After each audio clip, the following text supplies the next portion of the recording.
सास की जादुई शक्ति। कौशल्या ने एक रात सपना देखा। कौशल्या राजपूत, तुमने किए हैं जीवन में अच्छे अच्छे कर्म, इसलिए अब से जब तुम चाहो गायब हो सकती हो, जिसके लिए तुमको सिर्फ चुटकी बजानी होगी और चुटकी बजाते ही तुम गायब। बस एक बात का ध्यान रखना, जहां तुमने कोई गलत काम किया तुमसे ये शक्ति वापस ले ली जाएगी। कौशल्या की नींद टूट जाती है। ये कैसा सपना था? गायब हो जाऊंगी मतलब? हे भगवान, कंबल ओढ़ के सो जाती हूँ, सपना कंबल के अंदर नहीं घुस पाएगा। कौशल्या डर के मारे कंबल ओढ़ के सो जाती है। सुबह कौशल्या मंदिर जाने लगती है। अरे बहू, जल्दी चल, भिखारियों को खाना भी तो खिलाना है। हाँ माँ जी, अभी आई। आज तो खीर और पूरी बने हैं, सब खुश हो जाएंगे। दोनों सास बहू कार से खाने का सामान लेकर मंदिर पहुंचते हैं और भगवान की आराधना के बाद मंदिर के बाहर बैठे भिखारियों को खाना खिलाने लगते हैं। दीदी, आप हर हफ्ते आते हो, इतना सारा करते हो हम लोगों के लिए। मैं आपके लिए रोज अलग से दुआ मांगता हूँ। ये तो फर्ज है हमारा। दीदी, थोड़ी पैसों की मदद हो जाती तो अच्छा होता। बड़े चौराहे पे मेरी बीवी भीख मांगती है, उसका इलाज करवाना है, 100-200 रुपए लग जाएंगे। कौशल्या उसी वक्त भिखारी को 500 का नोट दे देती है और दोनों सास बहू वहां से लौटने लगती हैं। तभी कौशल्या को कोई शंका होती है। अब बहू रुक, तो मैं अभी आई। कौशल्या वापस वहीं जाती है तो देखती है कि भिखारी वहां है ही नहीं। कौशल्या को रात का सपना याद आता है। वो चुटकी बजा के गायब हो जाती है और सीधे भिखारी के पास पहुंचती है, पर भिखारी को वो दिखाई नहीं देती। कौशल्या देखती है कि भिखारी उन पैसों से शराब खरीद रहा है और कौशल्या उसे वहीं एक चाटा मारती है। अरे कौन है बे? एक और चाटा पड़ता है। अरे कौन है? कौन है? हिम्मत है तो सामने आओ। भिखारी को झूठ बोलने पर तड़ातड़ चांटे पड़ते हैं। वो वहां से भाग खड़ा होता है। कौशल्या चुटकी बजा के वापस बहू के पास आ जाती है और मन ही मन सोचती है, ऐसे तो मैं कितने गलत काम रोक सकती हूँ, कितनी ताकतवर हूँ मैं, किसी को पता भी नहीं चलेगा। सासू माँ, आप क्या सोच रही हो? अब कुछ नहीं, कुछ भी तो नहीं। ठीक है, मुझे ना थोड़े पैसों की जरूरत थी। मेरे कजिन भाई है ना, उनकी तबीयत थोड़ी इधर उधर हो रही है। वो तो खुद से नहीं कहेंगे कि पैसे दे दो, पर बहन होने के नाते मेरा तो फर्ज बनता है ना कि भाई की मदद करूं। अरे हाँ हाँ, ले जाना पैसे। पैसे इसीलिए तो कमाते हैं कि जरूरत में काम आ सके। घर पहुंच के कौशल्या अपनी बहू को 10,000 रुपए दे देती है। कब जाएगी तुम मायके? कल शाम की ट्रेन है। दोनों काम में लग जाती हैं। तभी काम वाली दीदी वहां आती है। आज ना मैं आप लोगों के लिए पनीर बनाऊंगी। ठीक है, मंगवा लेती हूँ पनीर। पड़ोस की दुकान वाला पनीर दे जाता है और काम वाली बाई पनीर से रेसिपी बनाने लगती है।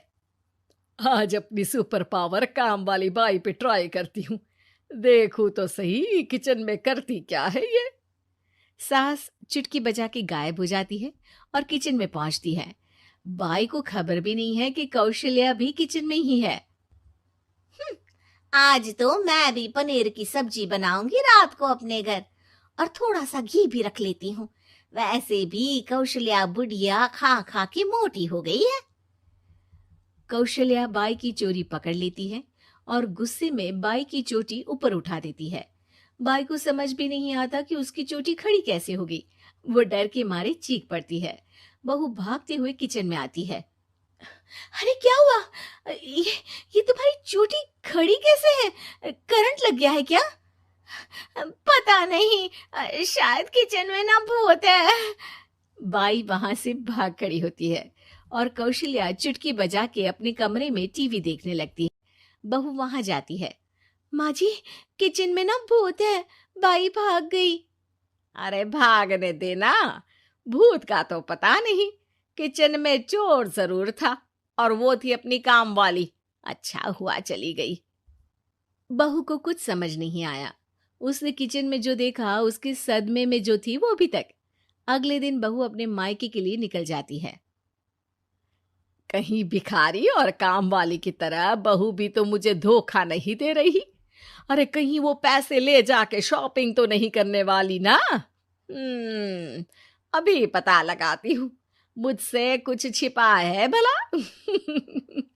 जैसे भगवान सब देख रहा है वैसे ही मैं भी सब देख रही हूँ। सास को अपनी शक्ति पर घमंड आ गया था। वो अब अच्छे काम करने की जगह अपनी शक्ति का इस्तेमाल खुद का शक मिटाने के लिए कर रही थी। वो चुटकी बजाती ही बहू के मायके चली जाती है। भैया, आपने बताया क्यों नहीं कि इतनी तबीयत खराब है? अरे तेरी सास बूढ़ी हो गई है, इतना भला काम करती है, उनकी मदद कौन करता है? यहाँ तो और भी लोग हैं ना। भैया, मेरे पास कुछ पैसे हैं, आप दूसरे डॉक्टर को दिखा दीजिए ना। अरे मुझे लगता है कि मेरा टाइम आ गया है, मुझे जाना होगा। कमरे में भाई की आत्मा को लेने यमदूत आ चुके थे। कौशल्या भले ही किसी को नहीं दिख रही थी, पर यमदूत ने उसे देख लिया। यही आत्मा है शायद, परछाई दिख रही है, पहले ही तैयार खड़ी है। अरे आप कौन हो? यमराज का नाम सुना है? हैं? आप यमराज हो क्या? नहीं, हम उनके यहाँ जॉब करते हैं, आत्मा उठा के ले जाते हैं डिलीवरी वाले। चलो अब तुम्हारा टाइम पूरा हो गया। अरे आप शायद ना वो बिस्तर पर पड़े आदमी की आत्मा को लेने आए हो। मैं तो बस यहाँ देखने आई थी कि मेरी बहू कहीं मुझसे पैसे लेकर शॉपिंग करने तो नहीं चली गई ना। मतलब तुम्हारे पास शक्ति है गायब होने वाली? हाँ। तुम ऐसे तुच्छ काम में उपयोग कर रही हो ऐसी दिव्य शक्ति का। अब तो तुमको ही लेके जाऊंगा। अरे नहीं, कल मुझे किटी पार्टी में भी तो जाना है। अब नरक में ही करना किटी पार्टी। नहीं नहीं नहीं। 3 बार नहीं क्यों बोल रही हो? टीवी सीरियल चल रहा है क्या एकता कपूर का? अरे प्लीज मुझे जाने दो। आप तो उस बीमार आदमी की आत्मा को लेने आए थे ना। गलत डिलीवरी करोगे तो यमराज डांटेगा ना। बात तो सही कर रही हो, पर हमको उस पे दया आ गई। अभी उसकी उम्र ही क्या है, पर कुछ तो लेके जाना पड़ेगा ना। एक काम करो, अपनी शक्ति दे दो, गायब होने वाली। हैं? अरे क्यों? तुम पृथ्वी लोक का भ्रष्टाचार रोक सकती थी, चोरी रोक सकती थी, अरे कोरोना रोक सकती थी, पर तुमने अपनी बहू की जासूसी करना शुरू कर दिया। अरे लेकिन किंतु परंतु। यमदूत सास की शक्ति लेके वापस चले जाते हैं। कौशल्या की परछाई हवा से नीचे गिरती है और जमीन पे आते आते कौशल्या का शरीर सामने आ जाता है। अरे लग गई, कितने ऊपर से फेंका। माँ जी, आप यहाँ ऊपर से कैसे गिरी? अरे समधन जी, आप अचानक कमरे में। सब घबरा जाते हैं। सास बहू को सारी बात बता देती है। ये लो आपके 10,000 रुपये। आपको मुझ पे इतना भी भरोसा नहीं है? अरे बहन, मुझे दर्द नहीं हो रहा है, अब अचानक से सब अच्छा होने लगा है। अरे तो फिर बिस्तर से उठ जाओ और मुझे लेटने दो। गिरी हूं ऊपर से तो पूरा बदन दुख रहा है। भाई को तो यमदूत ठीक करके जाते हैं, पर कौशल्या देवी दर्द के मारे बिस्तर पर आ जाती हैं। सास का पान बनारस वाला। सास को था दिन भर बनारसी पान खाने का क्रेज और बहू को करना था हर काम बहुत तेज। पान खाते हुए ठीक से बोल नहीं पाती थी सास और पान थूक भी नहीं सकती थी, क्योंकि पान था बनारसी और बहू सुनती कुछ थी करती कुछ थी। ऐसे में सास को कभी आ जाता था गुस्सा तो कभी हंसी। बहू, खाना बना दो। क्या? गाना बना दो? जी, अभी बनाकर लाई। अरे खाना, एक काम कर, दूध सपा ले। कौन सा? धूम मचा ली? अरे दूध सपा ले, दूध सपा ले, दूध। वही तो, धूम मचा ले, धूम मचा ले, धूम। अभी गाती हूँ सासू माँ। धूम मचा ले, धूम मचा ले, धूम धूम। सास परेशान होकर अपना सर पकड़ लेती है और बहू की हरकत देखकर वो बहू से कुछ नहीं कहती है। एक दिन घर में आते हैं एक मेहमान। सास उस वक्त भी चबा रही होती है अपना पान। और बताइए, कैसे हैं? क्या कह रही हैं आप? अरे पूछ रही हैं, पैसे हैं? अरे नहीं, कैसे हैं आप? पैसे हैं साहब। अरे कैसे हैं आप बोल रही हूँ, कैसे हैं आप कह दीजिए। अरे पैसे हैं साहब बोल रही हूँ, पैसे हैं साहब दे दीजिए। अरे पैसे क्यों मांग रही हैं? हमने कोई उधार लिया है क्या आपसे? अरे नहीं तो, वही तो बोल रही है। वही तो, आपने पैसे लिए ही होंगे उनसे। अरे यार, पान थूक दीजिए ना, फिर बोल लीजिए। फूकूंगी, रुको छोड़ो। क्या? ठीक से बोलिए ना। फूक लूंगी, रुको छोड़ो। कह रही हैं, ठोक दूंगी, रुको थोड़ा। अरे हम मेहमान हैं आपके यहाँ, नाश्ता पानी की बात करने की जगह मारपीट की बात कर रही हैं आप। अरे नाश्ता तो कर लो। है क्या बोल रही हैं? रास्ता पकड़ लो। सब बेइज्जती है यार, दोनों सास बहू मिलकर डरा धमका रही हैं।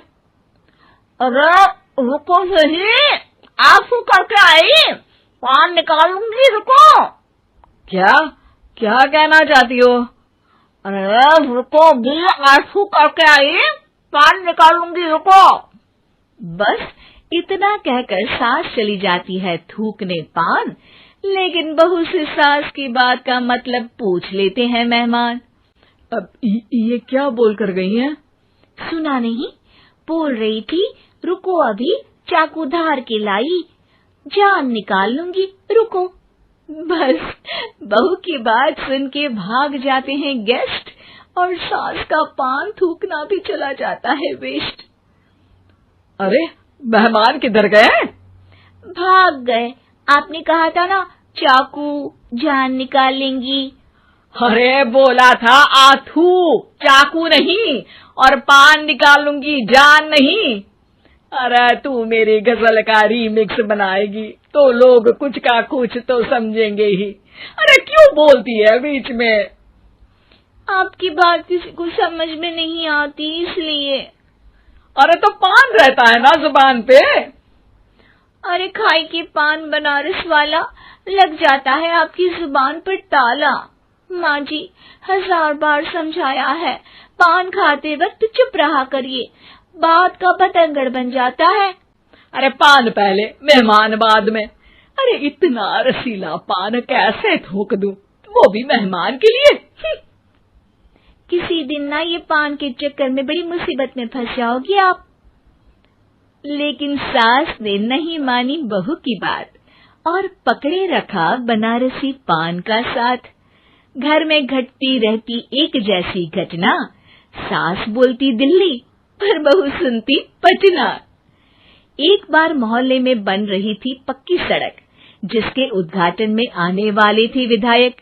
सास और बहू भी वहां पहुंची, सोचा नजारा होगा देखने लायक।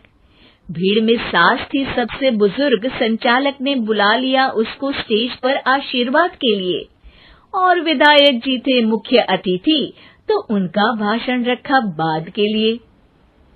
माँ जी, मोहल्ले में सबसे बुजुर्ग हैं आप, स्टेज पर आइए और नई सड़क के निर्माण के लिए आशीर्वाद रूपी 2 शब्द कहिए। जुबान पे रख के बनारसी पान, सास मंच की तरफ बढ़ गई और पान खाती सास की बात को कोई नहीं समझेगा, ये सोच के बहू भी मंच पर चढ़ गई। नमस्कार मोहल्ले वालों।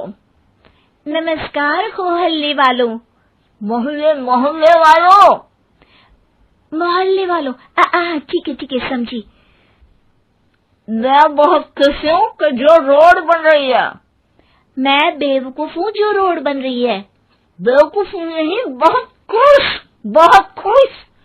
ओह, बेवकूफ नहीं, बहुत बेवकूफ।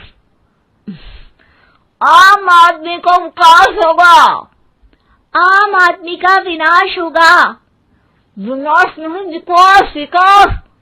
विनाश नहीं, विकास होगा। सॉरी सासू माँ। विधायक जी बहुत ही बढ़िया आदमी है। विधायक जी नॉटी बढ़िया आदमी है। अरे सासू माँ, ये क्या बोल रही हो? पहले तो सास बहू की बात सबको हंसाती है, पर बात तब बिगड़ती है जब विधायक जी पर आती है। ये क्या बोल रही हैं दोनों मेरे बारे में? विधायक जी कभी मोहल्ले की सुंदर कांड करवाते हैं। विधायक जी कभी मोहल्ले के अंदर कांड करवाते हैं। अरे नहीं बहू, ठीक से सुन। सॉरी माँ जी। विधायक जी बहुत विकास करते हैं। विधायक जी बहुत बकवास करते हैं। अरे यार बहू, मेरा मतलब विधायक जी सबके अच्छे के बारे में सोचते हैं। विधायक जी सबके कच्चे के बारे में सोचते हैं। माँ जी, ये क्या बोल रही हैं आप? अरे ये क्या घनघोर बेइज्जती है मेरी, कोई रोको इनको। नेताजी का गुस्सा देखकर सास हो जाती है परेशान। बहू को डांटने के लिए स्टेज पर ही थूक देती है पान के पिचकारी की धार में होता है उछाल।